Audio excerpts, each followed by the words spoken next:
One person that I tried to get for the first book, and our schedules never coincided, was Emeril.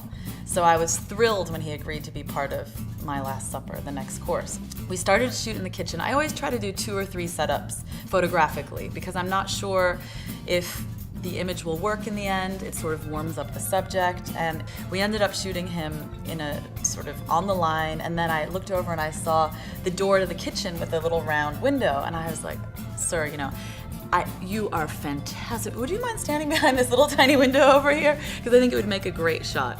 And he was up for anything, so it was really, really great. I look at my Last Supper as a celebration of all chefs. It's a celebration of cooking, and it's a chance for the chef not to promote himself, not to promote his brand, not to talk about his empire, but to just talk about himself and how he eats. Who they are is not necessarily what they're producing. So I find it a challenge and interesting to try to show who the chef is and what he's doing all in a photograph. One of my rules is I try to, eat the chef's food before, but I never really like to eat on a shoot because I think that's maybe a little bit not professional. However, when I shot Bobby Flay, afterwards he said, well, we've got to have lunch.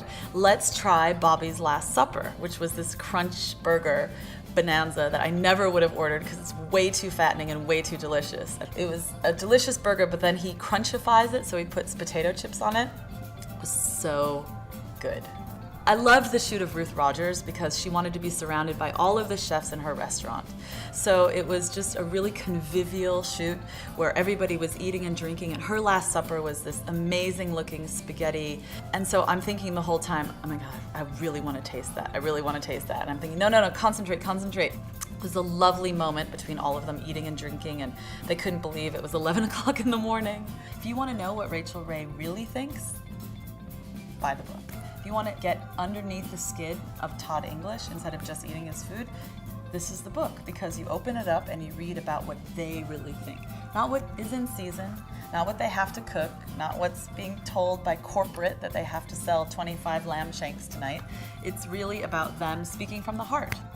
When I asked Morimoto who would he spend his Last Supper with, he said I'd spend it with my wife and my baby Maya.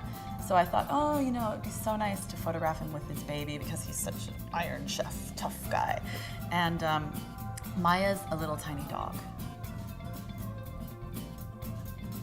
Who knew?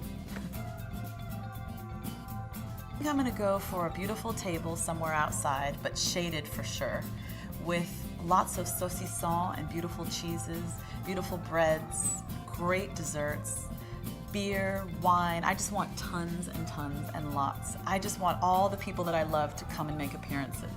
There can be great music, even maybe Madonna will come and perform one song, then Mick Jagger can come, then Chris Martin might pop over with his guitar. I want it all, and I want lots of it.